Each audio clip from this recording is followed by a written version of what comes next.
ክቡራትና ክቡራት ወገኖቼ ተከታታዮች ቤተሰብ እንደምናችሁ? እኛ ደህና ነን።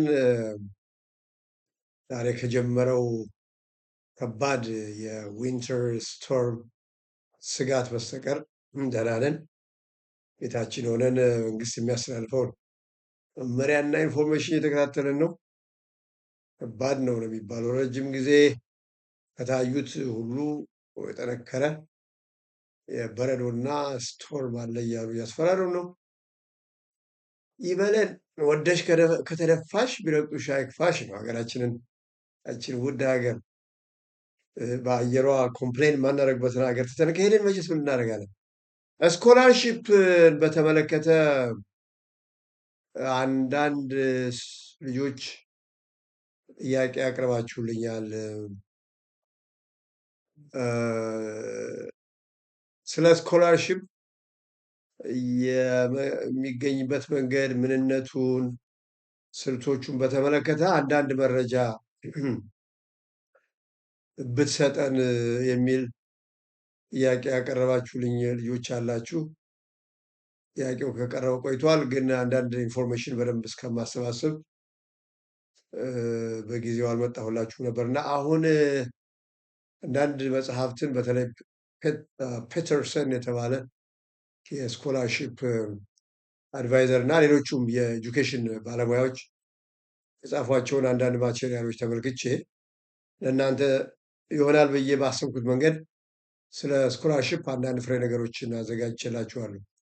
ስለ ሕግ የጀመርነው ውይይት እንቀጥላለን። ግን በመሀል ይሄ ጥያቄ ከአንዴም ሁለቴ ስለመጣ ለብዙ ወጣቶች ወይም ደግሞ ለትልቆቹም ቢሆን የሚጠቅም ሆኖ ስላገኘሁት ስለ ነፃ ትምህርት ወይም ስኮላርሺፕ ባህሪያት፣ ስልቶች፣ የማግኘት የሚገኝባቸው መንገዶች፣ ስትራቴጂስ፣ ሪኳየርመንትስ፣ ማመልከቻው ፕሮሰስ፣ በአጠቃላይ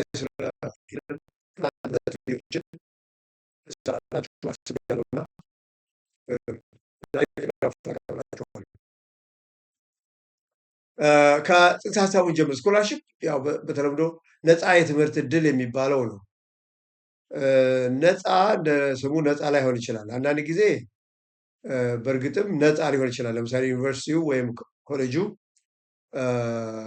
ምንም ክፍያ ሳይጠይቅ ተማሪውን አወዳድሮ ሊቀበል ይችላል። ተማሪው በሚገባበት ጊዜ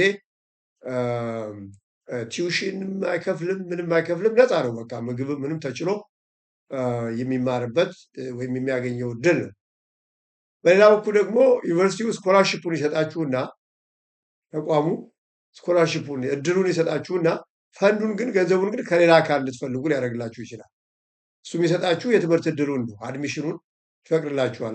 ያም ቢሆን አወዳዱ ነው። እሱን እንነጋገራለን እንዴት እንደሆነ ፕሮሰሱ። ግን ሁለተኛው መንገድ ገንዘቡን ሳይሸፍን ወጪውን ሳይችል ግን እናንተ ወጪውን ከሌላ ቦታ ፈልጋችሁ እሱ ግን የትምህርት እድሉን ሊሰጣችሁ ይችላል። ይሄ ሁለተኛው መንገድ ነው። ሌላው የውስጥ ስኮላርሺፕ እና የውጭ ስኮላርሺፕ ነው። በሀገር ውስጥ የምታገኙት ትምህርትም ከአንድ ዩኒቨርሲቲ ሌላ ዩኒቨርሲቲ ስኮላርሺፕ ሊሰጣችሁ ይችላል። አዲስ አበባ ዩኒቨርሲቲ ስኮላርሺፕ ሊሰጣችሁ ይችላል እዛው።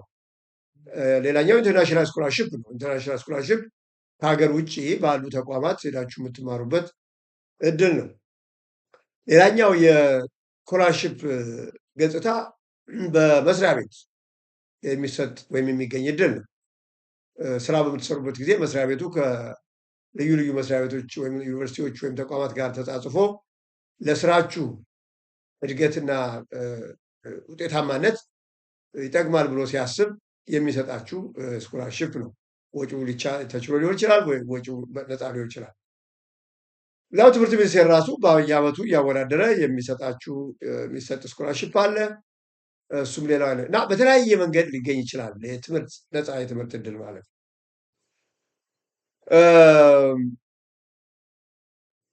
ሌላኛው ስለ ስኮላርሺፕ ማወቅ ከሚገባን አጠቃላይ ነገሮች መካከል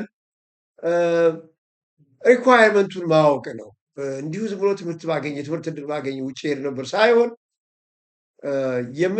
ካገኛችሁትም በኋላ ቢሆን ወይም ከማግኘታችሁ በፊት የሚሰጠውን የትምህርት ነፃ የትምህርት እድል ሪኳየርመንቶቹን ማወቅ በጣም በጣም በጣም አስፈላጊ ነው። አንዳንድ ጊዜ አንዳንድ ተማሪዎች ወይም አንዳንድ ሰራተኞች ትምህርት እድሉን ያገኙና ይሄዱና ነገር ግን ሳይሳካላቸው የሚመለሱ አሉ። ወይ ደግሞ እዛ በተለያየ ምክንያት ተሰናክለው የሚቀሩ ሰዎች አሉ። ይሄ ስለ ስኮላርሽፕ አስቀድሞ መደረግ ያለባቸውን ጥንቃቄዎች ካለማድረግ የሚመጣ ችግር ነው እና ለምሳሌ አስፈላጊ ከሆኑ ነገሮች መካከል አንዱ ምንድን ነው? ግብ ሊኖረን ይገባል። ነፃ ትምህርት ዕድል የምንፈልገው ለምንድን ነው? ውጭ ሀገር ለመሄድ ብቻ ነው? ምንድን ነው ዓላማችን? ትምህርት ያው ላይፍ የላይፍ ታይም ኮሚትመንት ነው ትምህርት አይደለም።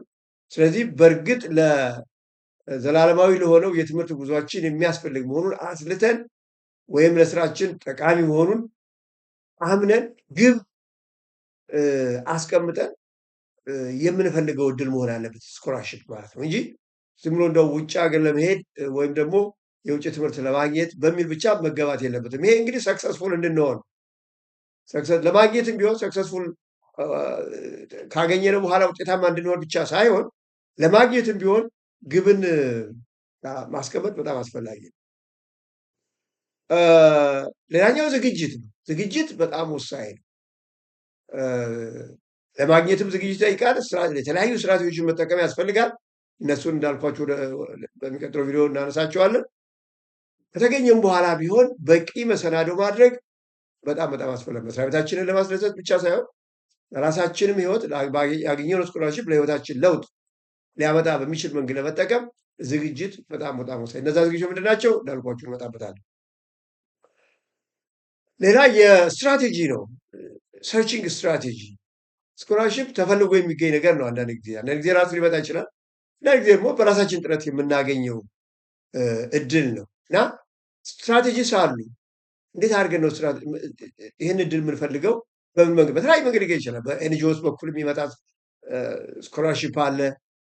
በዩኒቨርሲቲ ተቋማት በኩል የሚመጣ ስኮላርሽፕ አለ። በመስሪያ ቤት በኩል የሚመጣ ስኮላርሽፕ አለ። በግል የሚገኝ ስኮላርሽፕ አለ። የተለያዩ ስኮላርሽፕስ አሉ እና እነዛን ስኮላርሽፕስ ሰርች አድርጎ ፈልጎ ለማግኘት የምንጠቀምበት ስትራቴጂ ምንድን ነው? ጥረት ማድረግ ያስፈልጋል። ስትራቴጂ መቀየስ ያስፈልጋል ማለት ነው። ከዚህም ሌላ ስኮላርሽፕ አግኝተን ትምህርታችን ለማሻሻል ህይወታችን ለመለወጥ ሌላው የሚያስፈልገው ነገር ፕሮሰሱን ቀደም እየገለጽኩት የስኮላርሽፕ ማግኛ ፕሮሰሱን መረዳት።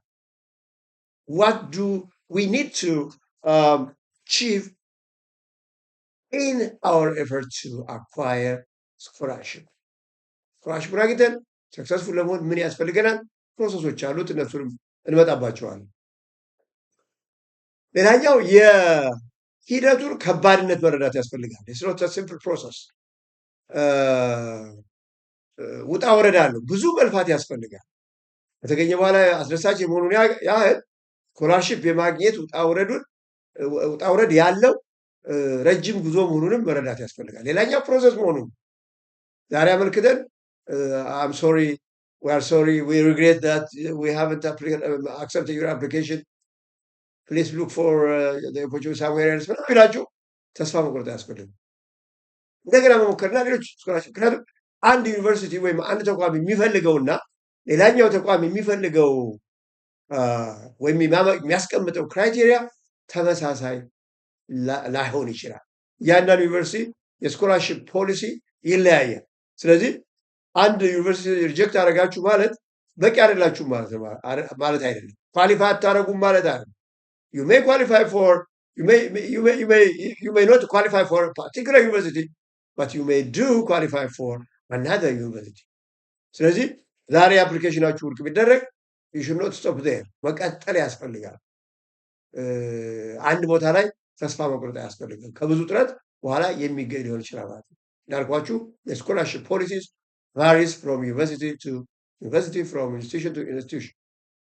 So እነዚህ በአጠቃላይ ስለ ስኮላርሽፕ ልናውቃቸው ልናስባቸው የሚገቡ ቁም ነገሮች ናቸው። በሚቀጥለው ቪዲዮ ስለ ክራይቴሪያ እና ሪኳየርመንትስ እና የአፕሊኬሽን ፕሮሰስ ስናካሄድ ምን ማድረግ እንዳለ ምን ጥንቃቄ ማድረግ እንዳለ ስለ ኤሊጂቢሊቲ፣ ስለ ክራይቴሪያ፣ ስለ ዶኪመንት አቀራረብ፣ ስለ ፐርሰናል ስቴትመንት አጻጻፍ እነዚህን ሁሉ ሰፋ አድርገን እንሄድባቸዋለን። የሚቀጥለውን የህግ ውይይታችን ከመቀጠላችን በፊት የስኮላርሽፕ ጉዳይ እንዳልኳችሁ ጠቃሚ ስለሆነ በአንድ በኩል በሌላ በኩል ደግሞ ተደጋጋሚ ጥያቄ ስለቀረበበት ትንሽ ቁም ነገሮችን ላስጨብጣችሁ ብዬ ነው። ሌሎችን ጉዳዮች በሚቀጥሉት ተከታታይ ቪዲዮዎች እመለስባቸዋለሁ። ቀደም ብላችሁ የነፃ የትምህርት እድል ለማግኘት የተለያየ ጥረት ስለምታደርጉ መልካም እድል እመኝላችኋለሁ። ምናልባት እነዚህ